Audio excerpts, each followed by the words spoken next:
The Bharatiya Nagrik Suraksha Sanhita, Section 2(1)(b) defines bail as the release of a person accused or suspected of an offence from legal custody, subject to conditions imposed by an officer or court upon execution of a bond or bail bond, and Section 2(1)(d) defines bail bond as an undertaking for release with surety. The Bharatiya Nagrik Suraksha Sanhita Section 269, if the magistrate finds grounds to presume an offence, they shall frame charges, explain them to the accused, record a plea, and proceed with trial, ensuring cross-examination and closure of prosecution evidence if witnesses are unavailable. The Bharatiya Nagrik Suraksha Sanhita Section 270 gives the accused the chance to present their defence and evidence after the prosecution has presented their case. The Bharatiya Nagrik Suraksha Sanhita Section 479, Bail for under trial prisoners. The Bharatiya Nagrik Suraksha Sanhita Section 480 of BNSS, when bail may be taken in case of non-bailable offence. The Bharatiya Nagrik Suraksha Sanhita Section 480(6) BNSS, if a trial for a non-bailable offence before a magistrate isn't concluded within 60 days from the first evidence date, and the accused has been in custody throughout, they must be granted bail. The Bharatiya Nagrik Suraksha Sanhita Section 482, Anticipatory Bail. The Bharatiya Nagrik Suraksha Sanhita Section 485, Special Powers of High Courts and Sessions Courts. भारतीय नागरिक सुरक्षा संहिता धारा 2(1)(b) जमानत को अपराध के आरोपी या संदिग्ध व्यक्ति को कानूनी हिरासत से रिहा करने के रूप में परिभाषित किया गया है, जो एक अधिकारी या न्यायालय द्वारा निर्धारित शर्तों के अधीन होता है और एक बांड या जमानत बांड के निष्पादन पर निर्भर करता है। भारतीय नागरिक सुरक्षा संहिता धारा 2(1)(d) जमानत बांड को जमानत पर रिहाई के लिए एक प्रतिज्ञा के रूप में परिभाषित किया गया है, जिसमें जमानतदार की गारंटी शामिल होती है। भारतीय नागरिक सुरक्षा संहिता धारा 269, यदि मजिस्ट्रेट को अपराध होने का अनुमान लगाने के पर्याप्त आधार मिलते हैं तो वह आरोप तय करेगा, उन्हें आरोपी को समझाएगा, अभियुक्त का उत्तर दर्ज करेगा और मुकदमे की कार्यवाही प्रारंभ करेगा। यदि गवाह अनुपलब्ध हों तो अभियोजन पक्ष की जिरह और साक्ष्य का समापन सुनिश्चित किया जाएगा। भारतीय नागरिक सुरक्षा संहिता धारा 270, अभियोजन पक्ष द्वारा अपना मामला प्रस्तुत करने के बाद आरोपी को अपनी रक्षा में साक्ष्य प्रस्तुत करने का अवसर दिया जाएगा। भारतीय नागरिक सुरक्षा संहिता धारा 479, विचाराधीन कैदियों के लिए जमानत। भारतीय नागरिक सुरक्षा संहिता धारा 480, गैरजमानती अपराध के मामलों में जमानत कब दी जा सकती है। भारतीय नागरिक सुरक्षा संहिता धारा 480(6) उदास स्माइली, यदि किसी मजिस्ट्रेट के समक्ष गैरजमानती अपराध का मुकदमा पहले साक्ष्य की तिथि से 60 दिनों के भीतर पूरा नहीं होता और आरोपी पूरे समय से हिरासत में है, तो उसे जमानत दी जानी चाहिए। भारतीय नागरिक सुरक्षा संहिता धारा 482, अग्रिम जमानत। भारतीय नागरिक सुरक्षा संहिता धारा 485, उच्च न्यायालयों और सत्र न्यायालयों की विशेष शक्तियां।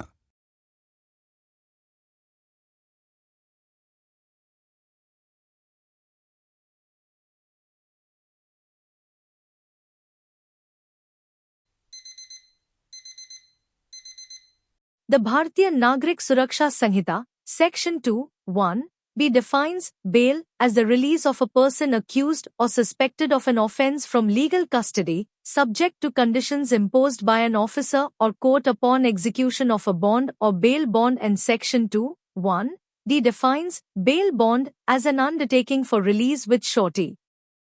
The Bharatiya Nagrik Suraksha Sanhita Section 269, if the magistrate finds grounds to presume an offence, they shall frame charges, explain them to the accused, record a plea, and proceed with trial, ensuring cross-examination and closure of prosecution evidence if witnesses are unavailable. The Bharatiya Nagrik Suraksha Sanhita Section 270 gives the accused the chance to present their defence and evidence after the prosecution has presented their case. The Bharatiya Nagrik Suraksha Sanhita Section 479, Bail for Under Trial Prisoners. The Bharatiya Nagrik Suraksha Sanhita Section 480 of BNSS, when bail may be taken in case of non-bailable offence. The Bharatiya Nagrik Suraksha Sanhita Section 480, 6, BNSS, if a trial for a non-bailable offence before a magistrate isn't concluded within 60 days from the first evidence date, and the accused has been in custody throughout, they must be granted bail.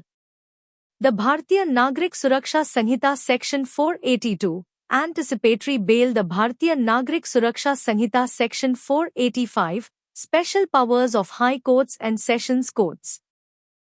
भारतीय नागरिक सुरक्षा संहिता धारा 2(1)(b) जमानत को अपराध के आरोपी या संदिग्ध व्यक्ति को कानूनी हिरासत से रिहा करने के रूप में परिभाषित किया गया है, जो एक अधिकारी या न्यायालय द्वारा निर्धारित शर्तों के अधीन होता है और एक बांड या जमानत बांड के निष्पादन पर निर्भर करता है। भारतीय नागरिक सुरक्षा संहिता धारा 2(1)(d) जमानत बांड को जमानत पर रिहाई के लिए एक प्रतिज्ञा के रूप में परिभाषित किया गया है, जिसमें जमानतदार की गारंटी शामिल होती है। भारतीय नागरिक सुरक्षा संहिता धारा 269, यदि मजिस्ट्रेट को अपराध होने का अनुमान लगाने के पर्याप्त आधार मिलते हैं तो वह आरोप तय करेगा, उन्हें आरोपी को समझाएगा, अभियुक्त का उत्तर दर्ज करेगा और मुकदमे की कार्यवाही प्रारंभ करेगा। यदि गवाह अनुपलब्ध हो तो अभियोजन पक्ष की जिरह और साक्ष्य का समापन सुनिश्चित किया जाएगा। भारतीय नागरिक सुरक्षा संहिता धारा 270, अभियोजन पक्ष द्वारा अपना मामला प्रस्तुत करने के बाद आरोपी को अपनी रक्षा में साक्ष्य प्रस्तुत करने का अवसर दिया जाएगा। भारतीय नागरिक सुरक्षा संहिता धारा 479, विचाराधीन कैदियों के लिए जमानत। भारतीय नागरिक सुरक्षा संहिता धारा 480, गैरजमानती अपराध के मामलों में जमानत कब दी जा सकती है।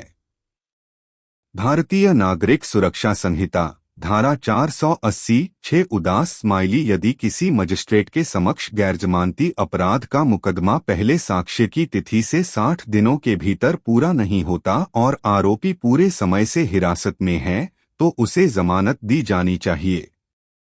भारतीय नागरिक सुरक्षा संहिता धारा 482, अग्रिम जमानत। भारतीय नागरिक सुरक्षा संहिता धारा 485, उच्च न्यायालयों और सत्र न्यायालयों की विशेष शक्तियां।